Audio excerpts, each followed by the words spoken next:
Sang-ayon ang mayorya ng mga Pilipino sa impeachment ni VP Sara ayon sa survey. Sa gitna ng issue, bumaba rin daw ang satisfaction rating ni PBBM.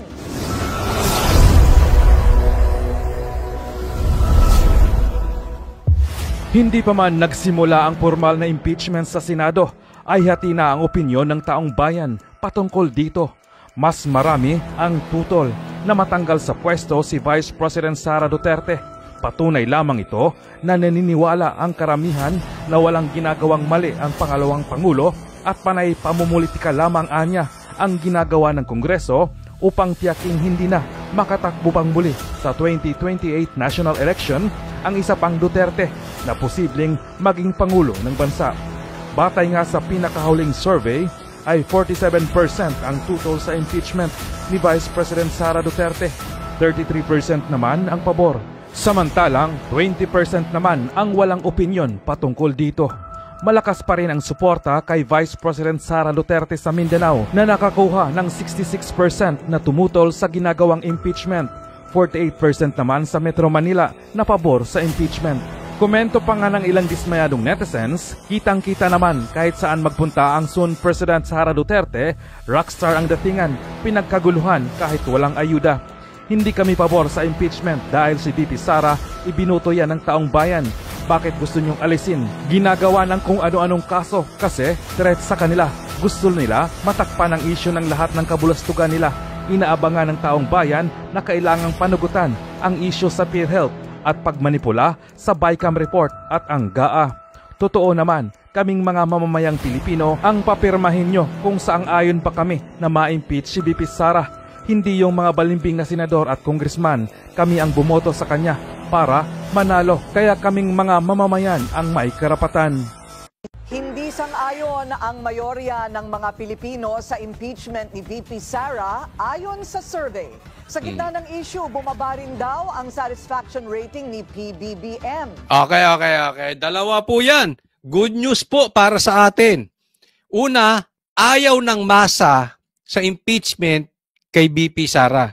Pangalawa, trust rating ng presidente nyong si Marcos bumaba. Okay? Pero, ngunit, babala. Medyo hindi ako sang-ayon. Bakit, Coach Oli? Tingnan nyo po. Ang detalye sa agenda report ni Hannah T. Nako, palakpakan naman ba ng pambira ng mga sip-sip? Mga team payaman, palakpakan! Alam nyo may sinasabi sila. Ang kada palakpak may 150. 150 para sa'yo, 150 para sa'yo, 150 sa'yo. Ayusin mo ang bahay mo, magpa-construction ka, bili ka ng bulletproof na sasakyan. Pasok! Imasin ninyo ang puwet ni Tamba. Ay, sorry po. Bastos din. Baboy yung baboy. Palang mag-convene ng impeachment court para kay VP Sara, pero hati na ang sentimiento ng publiko. Sa kabila nito, naniniwala ang ilang Anong hati ang sentimiento ng publiko? Hindi po. Ay, tingnan nyo nasa background. Kung makaupo ka, Raul Manuel, wag na ka ganyan. Para kang bakla. Oo, yung upo mo, Raul Manuel, parang bakla. Ayusin mo, diretso. Sige. babatas na magbabago pa ang pananaw ng karamihan sa oras na umusad na ang paglilitis.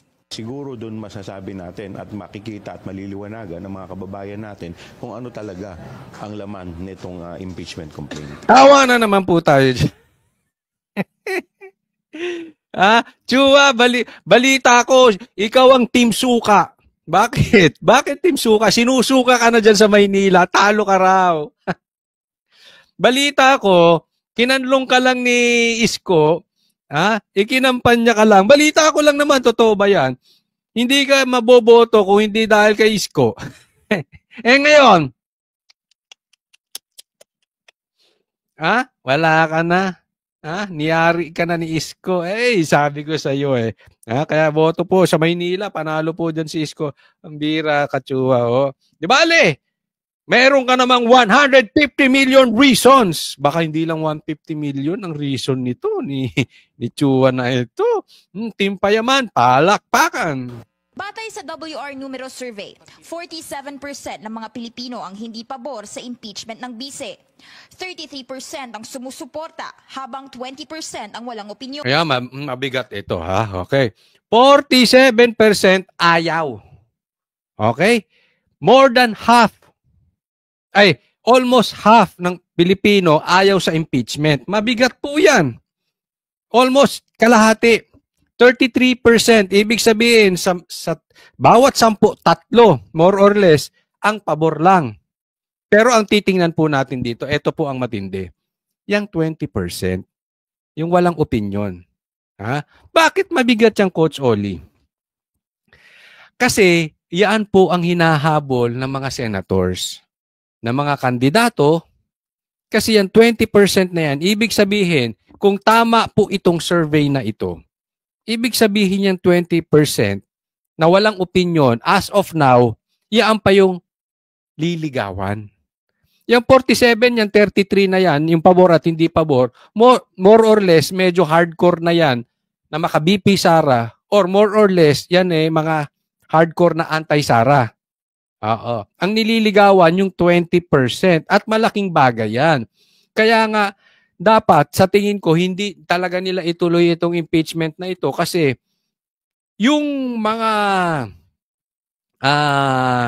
re-electionist, malaking bagay to, ilang milyon po yung 20%. Meron silang sinasabi, hindi ko alam kung totoo ito ang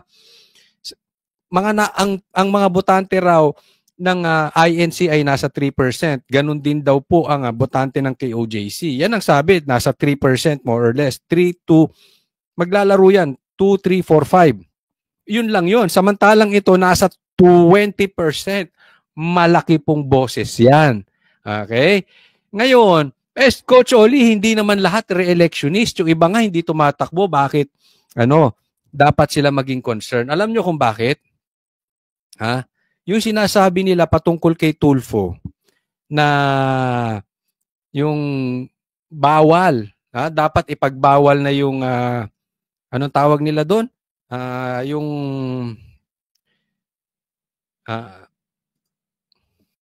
Yung anti-dynasty law, okay? 'Di ba?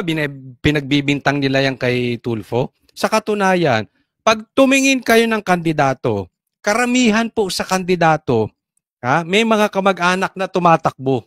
Hindi lang sila. Kaya may epekto po ito. Halimbawa, kunwari lang, isang senador, hindi naman siya re-electionist dahil may term pa siya. So hindi siya tumatakbo bilang senador. Pero tatandaan natin, almost all may kasalanan sa anti-dynasty law. O bakit? Karamihan dyan may mga kamag-anak ng takbo kung saan-saan Wag na tayo magpasikot-sikot pa. Hindi lang naman ang Tulfo, hindi lang naman ang Duterte, pati naman ang Marcos, pati naman ang Aquino, lahat naman sila dyan. So may epekto po yan. Kasi pag talagang nakita nila ang public opinion ay ayaw sa impeachment, tatamaan sila or kung hindi sila, yung mga kamag-anak nilang tumatakbo. Kaya mabigat po itong 20% na yan. Malakas pa rin ang suporta kay Duterte sa Mindanao, kung saan 66% ang kontra sa impeachment. Pero sa Metro Manila, 48% ang pabor sa galaw ng Kamara. Hindi rin. Kaya ako medyo hindi ako tiwala. Okay? Hindi ko alam kung anong panig nitong survey na ito, anong panig nitong bilyonaryo na ito. Ayoko na magsalita. But still, okay? Ako ay hindi ako naniniwala na 48% ang pabor sa impeachment sa Maynila, no? Baka may manipulation tong konti. Pero kung sakali man, magbabago pa yan. Ang importante, solid na po. Yung Mindanao, malakas na po yan. Yung 66% kontra sa impeachment. I think para sa akin personally is these surveys would only speak about how important the impeachment process is to the people. Pero habang hati ang opinyon ng publiko, walang kasiguraduhan kung anong magiging hatol ng Senado. 43% ng mga Pilipino ang walang tiyak na opinyon sa impeachment trial. 34% naman ang naniniwalang dapat siyang mapawalang sala. 43% sabi, wala silang issue sa impeachment. 33, hindi siya dapat mapawalang sala. Dapat siya, si BP Sara, patungkol sa impeachment. Habang 23% ang gustong mapatalsik siya sa 23% ang gusto mapatalsik siya. So sa makatwid, kahit sa among tingnang anggulo, ayaw ng masa, hindi pabor ang masa patungkol sa impeachment ni BP Sara. Alam nyo kung bakit? Alam naman nila na this is political lang. Sila lang ang nakikinabang dito sa impeachment na yan. Huwag na nating biruin ang sarili natin. Ang makikinabang nito si Tamba, number 1. Tapos si Marcos, yung mga kaalyado niya. Yung mga iba namang mga kaalyado, nakinabang na yun eh. Matuloy man ang impeachment or hindi matuloy ang impeachment, meron na silang 150. Dumadakdak na lang yan pero nakasubi na yon. Okay? So, para sa atin, sa'yo, sa akin, na mga ordinaryong Pilipino, walang koneksyon eh. Ang ganda nga ng sinabi ni Busita dyan, naalala nyo na interview ko si Busita. Gustong-gusto ko yung sagot niya. Alam nyo kung bakit? Ang sabi niya, kung sakaling ma-impeach si BP Sara, meron bang nasolusyonan? Wala, di ba? Yung mahihirap pa rin. Yung mahal na bilihin, mahal pa rin ang bilihin. Yung kalatang droga, mas lalong kakalat ang droga, wala na si BP Sara. Yung mga NPA komunista, mas kakalat yan. Bakit? Malakas na loob niyan dahil alam nila ang kumakanalang sa kanila ang Duterte. Kaya meron dito. Tatandaan nyo po, 6 years po, nawalan ng trabaho itong mga drug lords. Okay? Ano lang natin, forward natin. pesto. Ang kailangan lang Ito, lagyan natin. 6 years silang nawalan ng trabaho yung mga drug lords. Dahil sa Duterte. At alam nyo ba, ang sabi ng Intel ko, ang pera ng mga drug lords ay mas marami pa sa pera ng Pilipinas. Gaan yan po, kaya yaman niyang mga yan. Kaya, hindi nila pababalikin ang Duterte. I-finance nila, gagamitin nila ang pera nila para kontrahin ang Duterte. So hindi ako magugulat kung ang pagkatanggal kay BP Sara ay finance ng mga drug lords, gambling lords, at posible ang isa sa kanilang makinarya ang gumagalaw ngayon sa tao, komunista NPA. Kikita nyo naman siguro ang galawan sa kamera, di ba? Nakikita nyo yan. Bakit? Hindi rin sila nakaporma.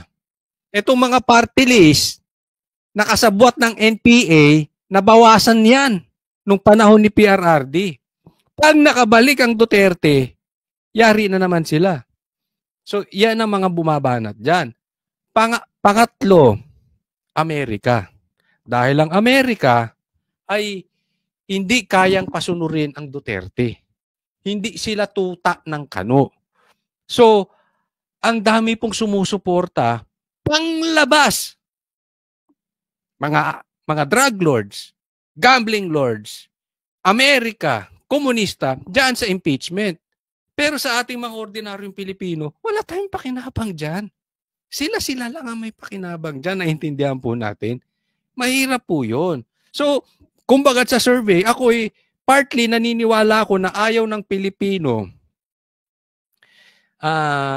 sa impeachment, karamihan. Pero meron akong hindi kapanipaniwala. Tingnan po ninyo. naman natin gawin natin kung ano yung talagang naatas sa atin na responsibilidad ng naayon sa saligang batas. At habang inaantabayanan ng impeachment, mas lumalaki raw ang sentimiento ng publiko laban sa Administrasyong Marcos, batay sa survey. Mula 45% kasi, nasa 30.1% na lang daw ang kontento sa pamamahala. Ayan, eto. Mula 45% ang kontento, bumaba ng 30%. Ang laki po niya na. Sobrang laki ng binaba. Tapos 43% bilang ng mga hindi nasisiyahan sa gobyerno ni Marcos. Eto, ayaw ko maniwala. Pambihira. Meron pang 43% na naloloko ang ano ng Marcos.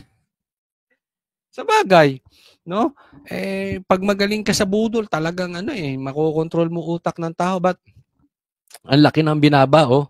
O bilang ng mga kontento sa pamamahala ni Marcos, laki bagsak, oh.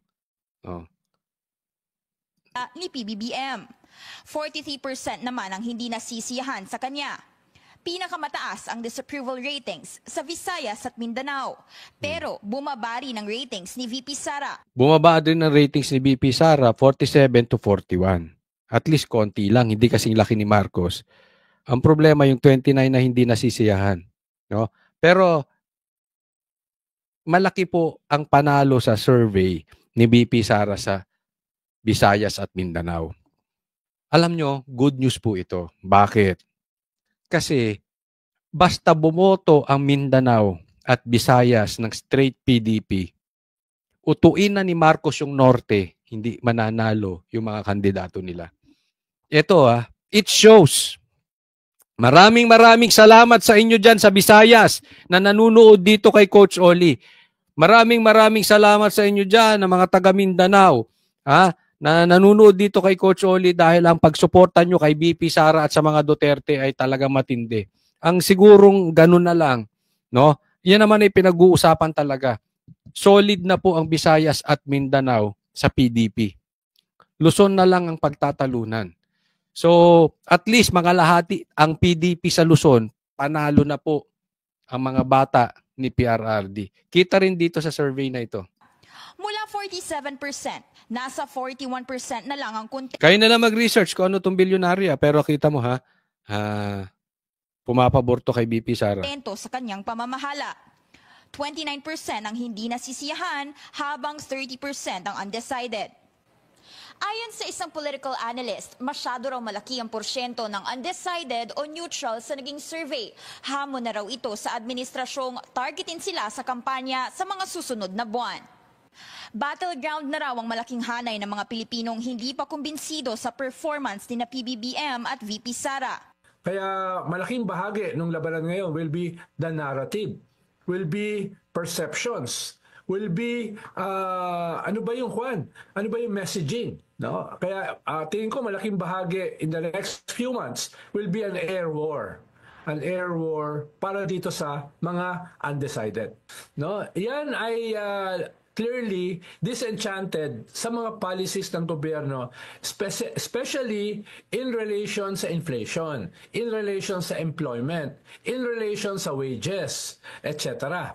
Sa issue ng impeachment, Hindi ko na i-discuss yung wala akong tiwala sa mama na yun. Lahat ng sasabihin nun, sarcastic. Lalo na pag nai-interview siya ng isang Christian. Ayoko na, wag mo nang pansinin yun, mga yung dilawang tae, wala na yan. Umiepal na lang yung mga yan. Yung mga, ay nako. But anyway, kaya alam ng Marcos, tingnan nyo to alam ng Marcos na meron pang 20% na pinagtatalunan kung sino ang makakakuha niyan, Duterte ba or Marcos. Kaya nga nag-hire sila ng secretary. Babaguhin ang mga secretary ngayon. Secretary tsaka undersecretary. Anong ginagawa sa mga secretary ngayon? Tagabanat sa mga Duterte. Diba? Ganyan po ang secretary ngayon. At sila mismo, inamin mismo ni Jay Ruiz. Ito si Jay Ruiz ay kaklase pa namin nung high school. Okay? Ni Attorney Vic. Magkakaklase po kami niyan. But para sa akin, kung magpapakalat siya, kasi sabi nila, kokontrahin nila ang fake news. Ang problema sa kanila, para sa kanila, pagka hindi pabor kay Marcos, fake news. Pag pabor sa Duterte, hindi fake news. Pag against sa Marcos, fake news. Pag against sa Duterte, hindi fake news. No? Bata, kahit kaklase pa namin yan, si Jay Ruiz, babanatan natin yan. Asahan nyo. Kahit nga si Attorney Vic, nung nasa kampo pa siya ni Marcos, binabanatan din natin. Wala po tayong kaklase dito. Sa atin lang, siguraduhin ninyo na pagsasabihin ninyong fake news ang pinapakalat ng Duterte, siguro din yung fake news. Kasi yung amo ninyo, number 1 fake news. Sinabing walang pumasok na baril sa KOJC. So, alam na natin kung saan patungo yung diskarte ni Marcos. They are hiring secretaries paid by the people, binayaran ng taxes ng bayan para magpalabas ng maling balita patungkol sa Duterte. Diyan na papupunta yan. Pansinin mo yun ang kanilang narrative parati. Yan ang spin nila na ginagawa ngayon. Fake news ang mga Duterte, fake news ang mga Duterte. Ayan. Kaya kumuha sila ng isa pang fake news vlogger na yung kamag-anak ni Castro. Di ba? Another Castro, another fake news. Impeachment. 56% ng mga Pilipino ang naniniwalang dapat manatiling neutral si PBBM. 56% ng mga Pilipinong naniniwala dapat manatiling neutral si BBM. Sasabihin ko na sa inyo, tama yan, dapat maging neutral si BBM. Pero hindi ako naniniwala kay Marcos. Alam mo sabi ni Castro, yung bago niyang taga-tahol, ang sabi ni Castro, ito daw si BBM ay hindi mananawagan ng special session para dinggin yung impeachment ni BP Sara. Bigla akong kinabahan. Alam niyo kung bakit? Kasi lahat na lang ng sinabi ni BBM kabaligtaran. So, ibig sabihin, sabi niya, di ba, ayaw ko sa impeachment. Pero pumirma yung anak niya. Ayaw ko sa EDCA. Pero pinapasok niya yung EDCA. Di ba? Ang mga sinasabi ni Marcos, puro kabaligtaran. Gusto ko sa unity. Pero binanatan si BP Sara nung pinsan niya. Kabaliktaran lagi ang sinasabi nitong sinungaling na presidente nyo. At ang sabi ni Castro, hindi raw magpapatawag ng special session si Marcos. Patay tayong bata na to. Ibig sabihin yan, si Marcos ay magpapatawag ng special session. Asahan nyo, itagaan nyo sa bato. Tingnan ninyo. Bilangan nyo lang ng araw. 24% ng mga Pilipino naniniwalang dapat hadlangan niya ito. Isipin mo 56 kailangan neutral siya. 24 kailangan hadlangan niya. At 20 lang ang dapat suportahan niya. Lahat po ito, 80% ibig sabihin pabor na dapat si Marcos ayaw sa impeachment or neutral. Di ba? Mapa-neutral o ayaw, pabor kay BP Sara. So 80% favoring the position of BP Sara. Ganyan po katindi. So talagang kita nyo pagdating sa masa, ayaw talaga ng impeachment. 24% naman ang gustong hadlangan niya ito at 20% ang naniniwalang dapat niya itong suportahan. Una nang nilinaw ng Pangulo at ilang mga mambabatas na hindi manghihimasok ang executive branch pagdating sa paglilitis ng bise. Hindi maghihimasok ang executive, which is Marcos, executive branch, which is Marcos ang the head ng executive branch. Ano pa yan? Hindi maghihimasok. Kabaligtaran yan. Pag si Marcos nagsalita, abangan ninyo kabaligtaran, yun ang mangyayari. Sa ngayon, inaasahan ng ilang House lawmakers ang partisipasyon ng publiko sa ikakasang pagliliti. Yung pinabili na suka, si Castro. Asa na yung pinsan mo, di umano? Si Attorney Claire Castro, parehas kayong butangera. At saka ang kanyang pamilya, politically, we cannot deny that they have some substantial following. May sinabi ka rin totoo, Adjong. May sinabi ka rin totoo. Pero medyo dinadownplay niya pa. Inaamin niya na may substantial following ang Duterte. Hindi. Strong following po. So I would expect that there's going to be a active engagement and public participation. Alam mo, pakita natin sa publiko, sa social media, ayaw natin ng impeachment. At kita nyo, nagbubunga na po sa survey na ayaw sa impeachment. Ayan. Congratulations, BP Sara. Pero sa tingin ko, itutuloy pa rin to ni Marcos. But at least, ang sigaw ng taong bayan, mananatili. Kasi this can swing the votes ng mga senador. Pag nakita nila, ayaw talaga ng taong bayan itong impeachment na to. Hindi sila boboto against BP Sara.